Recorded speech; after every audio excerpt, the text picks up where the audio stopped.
जय भीम साथियों। हम दुखों का कारण सरकार को मानकर उसे बदलते आ रहे हैं।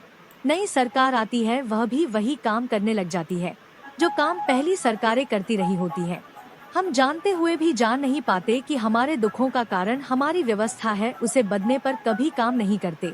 ये कहना है engineer Hardeep Singh Chumber, equality and justice Patiala YouTube channel और रोजाना पेपर चलाने वालों का। एक बार फिर से जय भीम साथियों। मैं नीरजा भारती एक खास मुद्दे पर चर्चा को लेकर आपसे बात करने वाली हूँ। हम equality and justice Patiala daily paper YouTube channel पर बाबा साहेब डॉक्टर B.R. अम्बेडकर के ओरिजिनल भाषण और उनके भाषण में दिए गए पर चर्चा आपके लिए इसलिए लाते हैं कि आप बाबा साहेब के पुजारी ना बने। आप यह जाने के बाबा साहेब आपसे क्या उम्मीद करते थे और उनकी नजर में कौन सा रास्ता सही था। उनकी फिलॉसफी क्या थी जिस पर चलकर भारत पहले एक कौम बन सकता है, फिर भारत के लोगों की यह कौम भारत को एक महान राष्ट्र कैसे बना सकती है।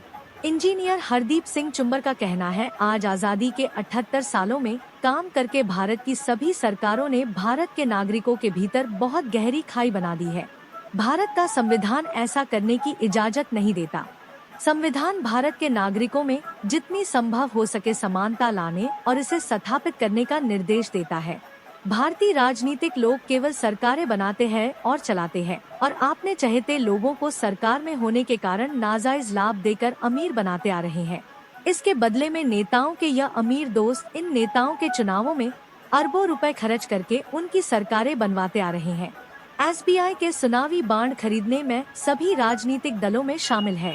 केवल बहुजन समाज पार्टी ही एक ऐसी पार्टी है जो सरमाएदारों से हाथ नहीं मिलाती। उसने एक भी पैसा इन सरमाएदारों से नहीं लिया है। यह बात आम लोगों को राजनीति समझने के लिए आसान कर देती है कि कौन से राजनीतिक दल आम जनता के लिए काम कर रहे हैं और बहुजन समाज पार्टी ही है जो आम लोगों के लिए काम कर रही है। सरमाएदार मीडिया पर अरबों रुपए खर्च करके लोगों को बेवकूफ बनाने का काम करके उनको समझ में आने ही नहीं देते कि कौन सा राजनीतिक दल उनके हितों के लिए सही है और कौन सा दल उन्हें धोखा देकर बर्बाद करने का काम कर रहा है। ऐसे बेसमझी में भारत के वोटर उन धोखेबाज लोगों की 75 सालों से सरकारें बनाते आ रहे हैं जो सरमाएदारों को और अमीर बनाने का काम कर रहे हैं और आम लोगों के जीवन में कांटे बो रहे हैं। आज भारत के हर कोने में धरने, मुजाहरे, सड़कें और रेलों को रोककर सरकारों का विरोध और मांगों का समर्थन करते लोग देखे जा सकते हैं। उनकी बीमारी का कारण भी कोई और नहीं, खुद ही है। वह लोग आपस में बटे हुए हैं, आपसी लड़ाई झगड़ों में पड़कर छोटी छोटी लड़ाई झगड़े को जीतकर बड़े बनना चाहते हैं। आपसी मेल मिलाप छोड़कर आपसी दूरी बना लेते हैं। ऐसे में छोटे छोटे लड़ाई झगड़े को जीतने वाले बड़ी लड़ाई हार जाते हैं, सत्ता से दूर बने रहते हैं। सत्ता उनको लूटने वालों के हाथ में 75 सालों से जाती रही है। भारत के हर नागरिक को सुखी होना है तो छोटे छोटे झगड़ों से ऊपर उठकर एक होना होगा, दोस्त दुश्मन की पहचान करनी होगी। आप समझ सकते हैं कि कांग्रेस का एक नेता पार्टी बदलकर भाजपा में जा सकता है, अकाली दल में जा सकता है, आम आदमी पार्टी में जा सकता है। यह नेता लोक समानता और भाईचारा स्थापित करने की विचारधारा पर काम कर रही बहुजन समाज पार्टी में कभी भी शामिल नहीं हो सकते।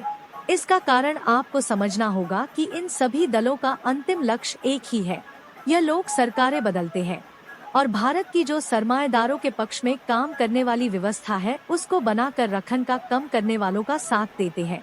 ऐसे में भारत की आम जनता को कभी भी लाभ होने वाला नहीं है। जनता के नेता दुख के मुद्दों की लड़ाई लड़ते हैं। यह दुख के मुद्दे भारत की व्यवस्था नाम के पेड़ की शाखाएं। जनता के नेता महीनों सालों धरने, मुजाहरे, सड़कें और रेलों को रोककर सरकारों का विरोध और मांगों को मनवा कर खुश हो जाते हैं।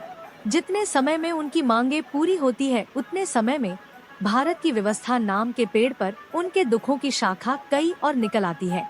फिर वह लोग उसके पीछे लग जाते हैं। ऐसे में वह लोग रकारे बदते रहते हैं।